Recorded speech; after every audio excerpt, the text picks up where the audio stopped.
CAA को लेकर इस वक्त की बड़ी खबर, आज जारी हो सकता है सीएए को लेकर नोटिफिकेशन।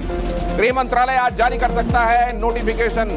सीएए को जारी करने के संदर्भ में आज इसको नोटिफाई किया जा सकता है। गृह मंत्रालय इसे आज इसको लेकर नोटिफिकेशन जारी कर सकता है। अधोगा हाल के दिनों में गृह मंत्री अमित शाह से कई बार इस बारे में सवाल पूछा गया और उन्होंने कहा कि इस बारे में अब कोई संदेह नहीं होना चाहिए कि ये चुनाव के पहले नोटिफाई कर दिया जाएगा। अमित कुमार हमारे संवाददाता इस बारे में और ज्यादा जानकारी लेकर हमारे साथ जुड़ रहे हैं। अमित, बताइए।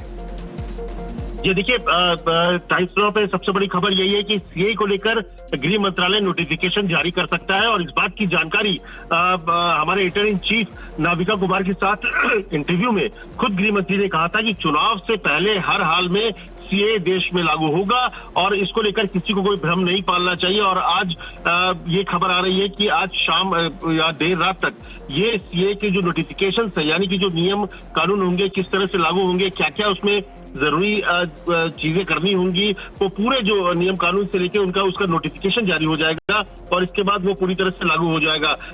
वो संसद से ये बिल पास हो चुका है, लेकिन इसके नोटिफिकेशन जारी नहीं हो पाया था और गृह मंत्री ने साफ शब्दों में कहा था कि किसी को भी इस बात पर शक नहीं होना चाहिए कि देश में सीए लागू नहीं होगा, क्योंकि ये उन भारतीयों के लिए है जो कि जो वो हिंदू या अल्पसंख्यक है, जो 5 अल्पसंख्यक है, उनके लिए है जो कि भारत से बाहर है। तो जानकारी यही है कि आज रात तक सीए के नियम जो है नोटिफिकेशन हो जाएंगे, जारी हो जाएंगे और देश में सीए। बहुत धन्यवाद आपका अमित, ये महत्वपूर्ण जानकारी। और ये एक बार फिर से हम अपने दर्शकों के लिए दोहरा दें कि सबसे पहले बार टाइम्स नाउ नव भारत पर ही ग्रुप एडिटर इन चीफ के साथ बातचीत में गृह मंत्री अमित शाह ने नाविका कुमार के साथ बातचीत करते हुए यह बात स्पष्ट की थी कि बहुत जल्दी सीए लागू होगा और इसको लेकर कोई भ्रम किसी को नहीं रखना चाहिए।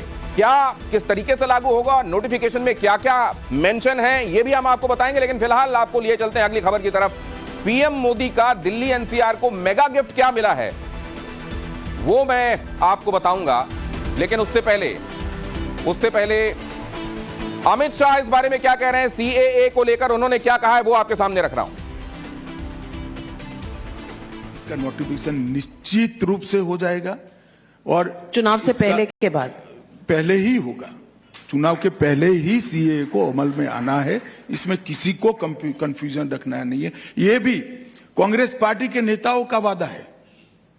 जब देश का विभाजन किया और वहां पर ढेर सारे वहां की देश में अल्पसंख्यक जो थे, हिंदू, बौद्ध, जैन, क्रिश्चियन थे, उन पर प्रताड़ना होती थी, सारे लोग यहां भाग कर आना चाहते थे। उस वक्त कांग्रेस पार्टी का वादा था कि आप धीरे धीरे आइए, आप जब भी आओगे भारत में आपका स्वागत है, आपको नागरिकता दी जाएगी। फिर मुकर गए। और मैं आज स्पष्ट करना चाहता हूं, सीए किसी की भी नागरिकता लेने का कानून नहीं है, छीनने का कानून नहीं है। इस देश की माइनॉरिटी को और विशेषकर मुस्लिम भाइयों को भड़काया जा रहा है। देश में किसी की भी नागरिकता सीए छीन ही नहीं सकता, क्योंकि कानून में प्रोविजन ही नहीं है। सीए जो शरणार्थी आए हैं पाकिस्तान और बांग्लादेश से धार्मिक प्रताड़ना के कारण, उनको नागरिकता देने का कानून है और मैं मानता हूं इसमें किसी का विरोध नहीं होना चाहिए।